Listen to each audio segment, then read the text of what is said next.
Mellow greetings, everybody. What's going on? My name is James. I am from the internet. And today, I thought we would talk about something completely outside of the realm of the usual fare that we consume here. Now, granted, it might overlap with politics and economics and stuff like that. But today, I want to talk about science.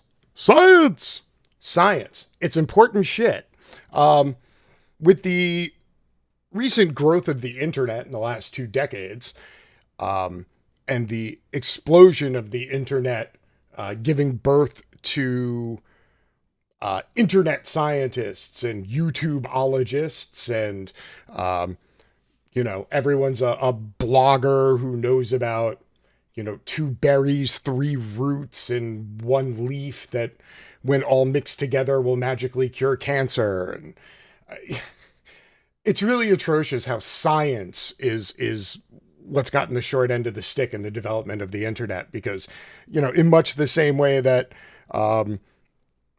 everybody on the internet is an expert at Sharia law, or everybody on the internet is an expert at the Bible, or everybody on the internet is an expert at economics. Now apparently everybody's an expert at science. So I thought real quick I would show you the difference between science and bullshit, just so you can see what it looks like. And of course, to begin the show, I'm going to start with a clip from Fox News, because I know how much y'all love it, all right? Fox News, everybody. Check it out.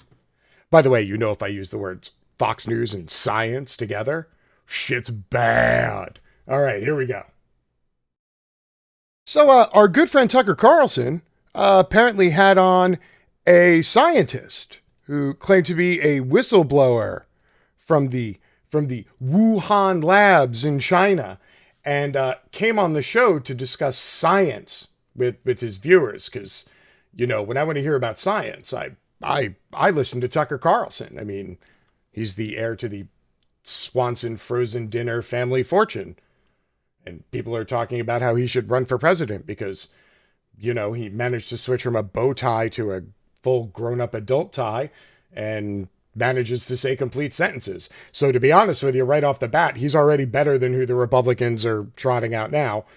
So of course, Tucker Carlson is who I turn to for hard-hitting, fact-based analysis of what's going on in the scientific community.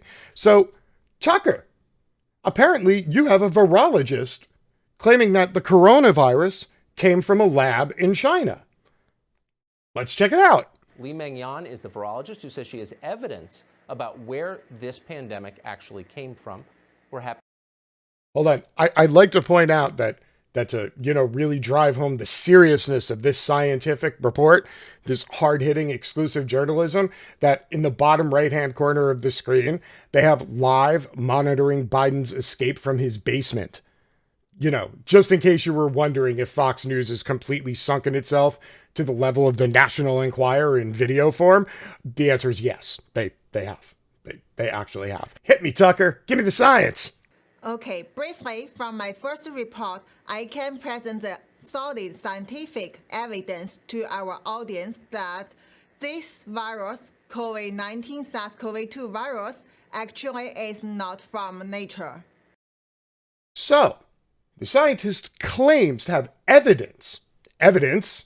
That's by the way, evidence is a different word from opinion, because it has a totally different threshold in meaning. Evidence. She says she has evidence that the virus does not occur in nature. It is a man-made virus created in the lab based on the China military discovered and owned the very unique bat coronavirus, which cannot affect people, but after the modification, becomes a very harmful virus at now. Okay, so the claim is that they had discovered and patented the genome of a bat virus, and then that was used and mutated in a lab to create SARS-CoV. Now, let's get one thing out of the way first. Oh, listen to her accent. She couldn't possibly know what she's saying.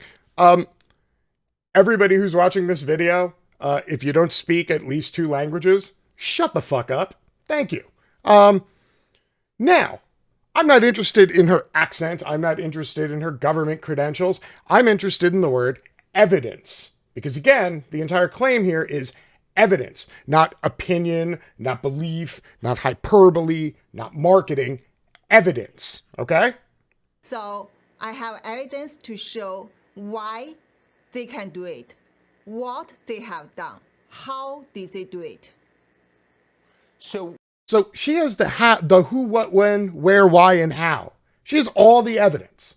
That's what she said. She's got all the evidence. what you're saying is much more sinister even than we've suggested on this show, than Tom Cotton, than almost anyone suggested. You're saying that the Chinese government manufactured this virus, if I'm hearing you correctly. That's what you're saying? Based on the virus genome, it's basically like our fingerprint.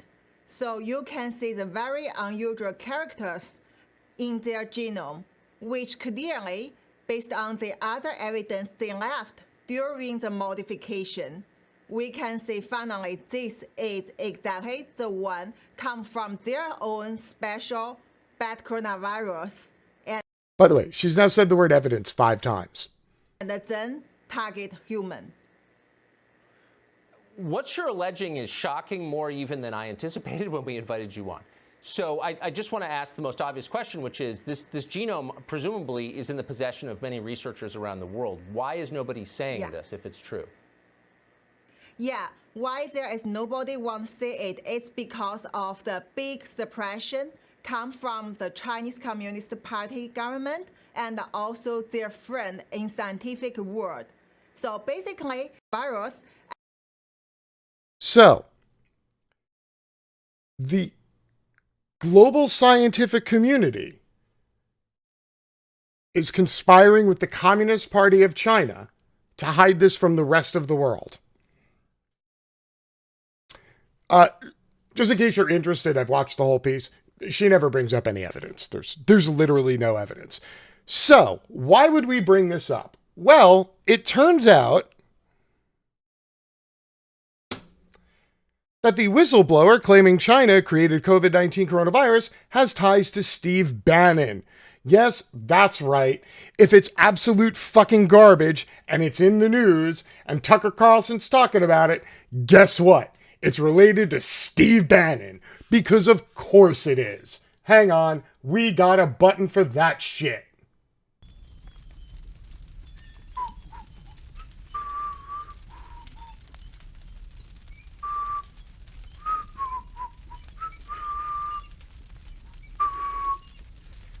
And back to the hard-hitting journalism.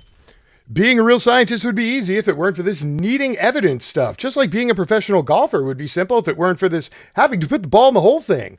Lack of real scientific evidence has been the big hole in the ongoing conspiracy theories that claim the COVID-19 coronavirus was actually manufactured by China. Now, a person named Li-Meng, who was referred to as, quote, a whistleblower by Fox News, is claiming that she has evidence supporting the China made the virus conspiracy theory. But does she really? Who is she? And what might Steve Bannon have to do with all this? Well, basically, we tracked around, we followed some of the things in this article, which is as crazy as you might think it is. And we found the paper. And the paper is here on a website called Zenodo. Zenodo allows anybody to upload a paper. It doesn't have to be peer-reviewed. It doesn't have to have appeared in another journal. You don't have to attach any data whatsoever. This is where they uploaded the paper to, because, you know, the entire global scientific community is in cahoots with the Communist Party of China. I'm not even going to discuss any of that. As batshit crazy as it is, see what I did there? Batshit crazy. What I want to do is I want to go to the back of this paper that they wrote, which has almost no data in it. And I'm going to explain a little science to y'all. Now, I'm going to preface this by saying I am not a scientist. I was a poor science student. However, I'm married to a scientist. And no, that doesn't give me any scientific qualifications at all. However, I have now witnessed what it is like to do research, write a paper with, a handful of other authors, then submit that paper to journals, then get it peer reviewed, then get it published. I now know what that process looks like in painstaking detail, and sometimes it takes years from the beginning to the end point to get a paper out, okay? Because science is arduous and it involves consensus of the scientific community. Anybody can posit a theory or a hypothesis, but research and data that can then be confirmed by other people, where other scientists can take your data and plug it in and come up with the same results you have over thousands and thousands of instances spread out across the world, is how you achieve scientific consensus as opposed to one person having a theory. Are we good so far? Okay, let's check this. So if you look in the references, most of the references don't go to other journals that are peer-reviewed. They just go to other uploaded papers. I went through here already. A lot of these are preprint, meaning they're not actually, they haven't actually been reviewed and published. They've been submitted, and they got copies of them. There's a lot of those. And then we saw a lot of papers cited from gmwatch.org, gmwatch.org. Oh, look, here's a LinkedIn article with some comments. That's what they actually used for a scientific reference. There was one paper they referenced from Columbia University, which is actually really good, but they just used it to confirm a protein sequence. So I wanted to go to this paper here. And if we go through it all, you will notice that this paper was published in coordination with the Rule of Law Society and Rule of Law Foundation, which has a Gmail attached to it. A Gmail.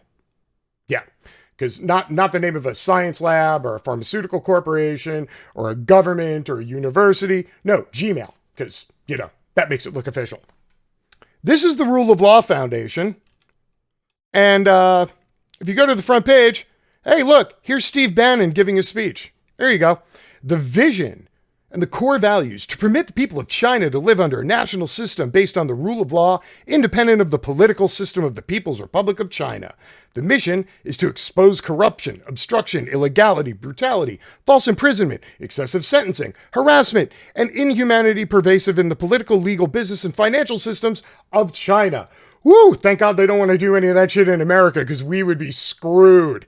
So this is GM Watch. GM Watch was a number of the papers they cited came from this. Was COVID-19 virus genetically engineered?